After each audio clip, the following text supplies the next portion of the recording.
Você já parou para pensar que cada produto que você compra, cada entrega que chega na sua casa e até cada e-mail que você recebe, deixa uma marca invisível no planeta? Pois é, e essa marca se chama pegada de carbono, e ela é um grande desafio para as empresas no mundo inteiro.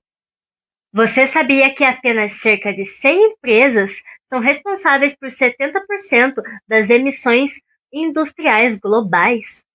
De acordo com relatórios do CDP, a maior parte das emissões climáticas está concentrada nas mãos de poucos grandes emissores.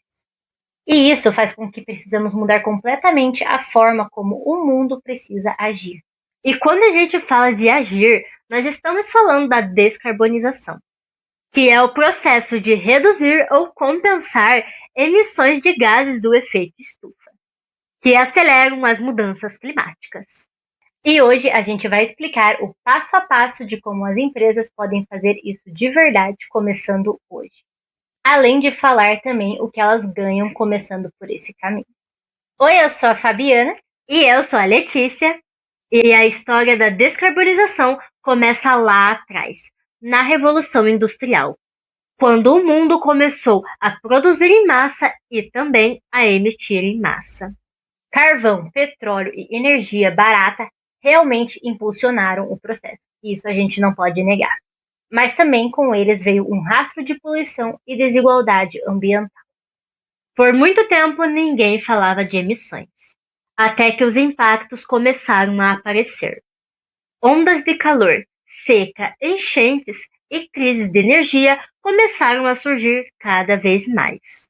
O ponto de virada veio em 2015 com o Acordo de Paris, quando mais de 190 países se comprometeram a reduzir as emissões e alcançar o net zero até 2050. Ali, as empresas perceberam que não dava para mais ignorar o carbono. E segundo o IPCC, os setores de energia, indústria e transporte produzem cerca de 70% das emissões prejudiciais que causam o efeito estufa. Ou seja, o caminho para a mudança está diretamente ligado às empresas. Mas, infelizmente, muitos negócios confundem as palavras reduzir, compensar e neutralizar, achando que tudo é a mesma coisa. Mas não é. Reduzir é quando a empresa muda os seus processos para emitir menos, como trocar combustíveis fósseis por energia solar, ou otimizar transportes e logísticas. Compensar é quando ela investe em projetos ambientais, como reflorestamento ou energias renováveis, na tentativa de equilibrar o que ainda é emitido. E neutralizar é o objetivo final. Chegar ao net zero emitindo apenas o que conseguir reduzir da atmosfera. Mas como isso acontece na prática? Agora a gente vai falar de algumas das principais ações que algumas empresas estão tomando para conseguir descarbonizar os seus lugares. Primeiro, medir a pegada de carbono. Esse diagnóstico segue o protocolo GHG, que é uma metodologia internacional que classifica as emissões em 3 escopos. Escopo 1, que são as emissões diretas, que são de veículos, de caldeiras, de processos internos e outros que tem mais aí. Escopo 2, que são as indiretas, como por exemplo o consumo de energia elétrica. E o escopo 3, que vai pegar toda a cadeia de valor, que vai ser a parte dos fornecedores, do transporte, das viagens, dos produtos e de tudo um pouco mais que tem. Mas não tem como melhorar as coisas sem antes medir como elas estão. Por isso, plataformas como a Descarbonize mostram em tempo real onde o carbono é gerado e como reduzi-lo. Aqui embaixo a gente vai deixar o link para vocês entrarem no site deles. Depois que você medir tudo, vem a transição energética, que é substituir combustíveis fósseis por energia solar, eólica e também por biogás. E já é nessa etapa que você vai começar a gerar uma economia real.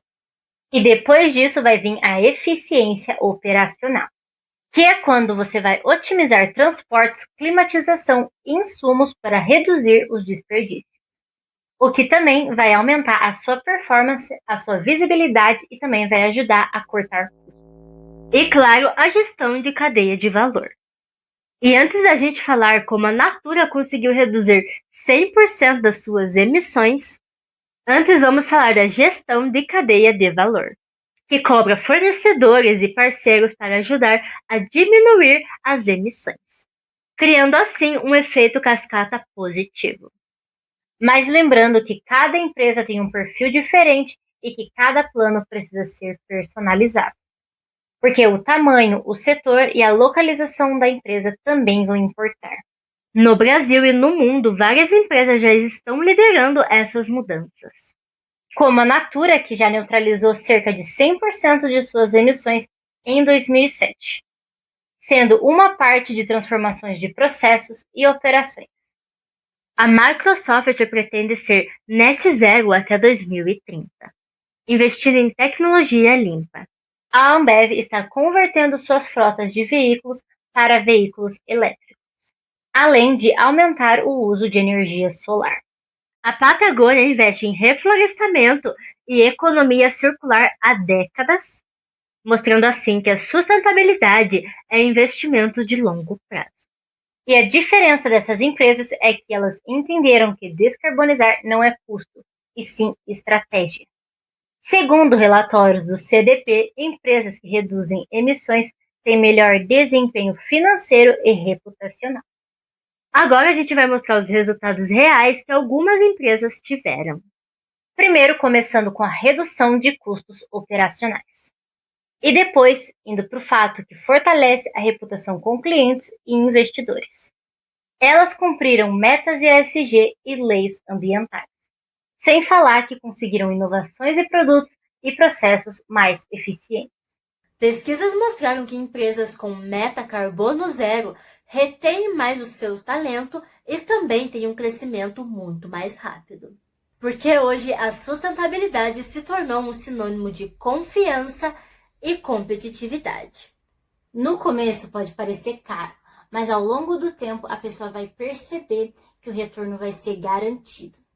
Porque empresas que se anteciparem estão mais preparadas para crises climáticas e regulamentações. E o problema aqui que muita gente percebe é que algumas empresas ainda fingem que o carbono não é dela. Elas ignoram o impacto e seguem operando como se o planeta não fosse delas também. E no fim das contas, descarbonizar não é só uma meta ambiental. É uma mudança de mentalidade. É escolher um futuro que as empresas sejam parte da solução e não o problema. Então, se você chegou até aqui, dá o like, se inscreve e abaixa o sininho. E caso apareça o botão de hypar, já aperta nele. Então tá ótimo, vai aparecer. Então aperta nele para ajudar nosso canal a crescer. Porque para você poder entender o que vem depois da descarbonização e para você também conseguir ir além de uma arquitetura regenerativa, clica nesse vídeo aqui.